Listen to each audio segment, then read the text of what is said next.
দেখো তোমার বাবা তোমার জন্য কিসব জিনিসপত্র পাঠিয়ে দিয়েছে। সবগুলো জিনিসেই বাবু আপনার নাম লিখে দিয়েছেন। কার্তিক, এগুলো সব তুমি ফিরিয়ে নিয়ে যাও। বাবাকে বলবে আমাদের পরিবারে যা কিছু আছে তা কোনোটা একার কারণ নয়, সবটাই সবার। আমার তোমার বলে এখানে কারোর কোনো ভাগ নেই। আর এ বাড়িতে যা আছে এখন তা সবার সঙ্গে আমারও।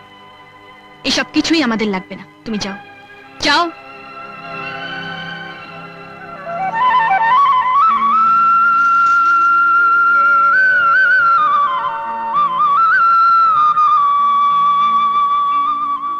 সবগুলো তরকারি এত ভালো হয়েছে যে খেয়ে আমি উঠতেই পারছিলাম না।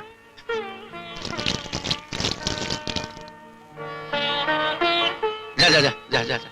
হ্যাঁ, এক মিনিট, মাত্র চলটা হয়েছিল না, শোনাচ্ছে শুদ্ধ খেয়ে নি। ফ্যান্টাস্টিক।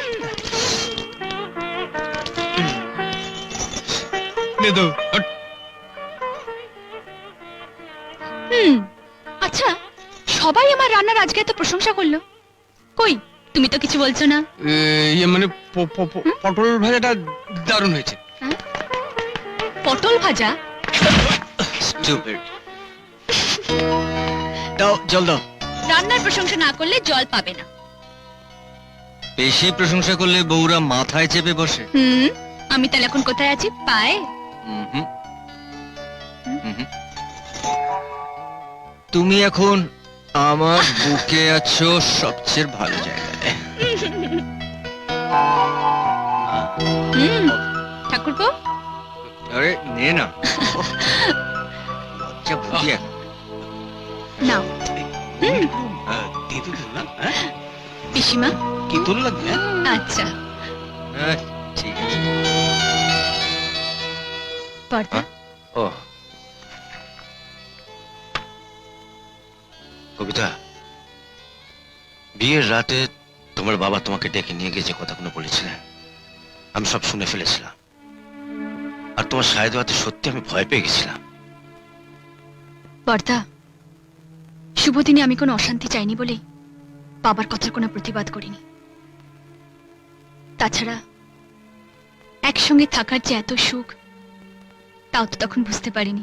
এই গরিব পরিবারে তুমি মানিয়ে নিতে পারবে কিনা সেটা নিয়েও আমার খুব দুর্ভাবনা ছিল। আজ আমার সেই ভাবনা দূর হয়ে গেছে। তোমার মতন বউ পাওয়া যে কোনো পরিবারের ভাগ্যের কথা। না পর্দা, এমন একটা পরিবার পাওয়া যে কোনো মেয়ের পক্ষে যে কতটা সৌভাগ্যের সে শুধু আমিই বুঝতে পারছি। আপনি আমার রান্নার প্রশংসা করেছেন, কিন্তু আমি নিজে খেতে বসে দেখেছি ডালে আমি নুন দিইনি, নিরামিষে ঝাল বেশি হয়ে গেছে, আর মাছে তো আমি হলুদ দিতেই ভুলে গেছি। কি জানো, মশলা দিয়ে তো সবাই রাঁধতে পারে, সে রান্না খেলে পেট ভরে। তুমি রেঁধেছো মমতা দিয়ে, তোমার রান্না খেয়ে আমাদের মন ভরে গেছে। তাই বুঝি এমন একজন আজকে রান্নার এমন প্রশংসা করেছে যা আজকের মেনুতেই ছিল না? পটল ভাজা।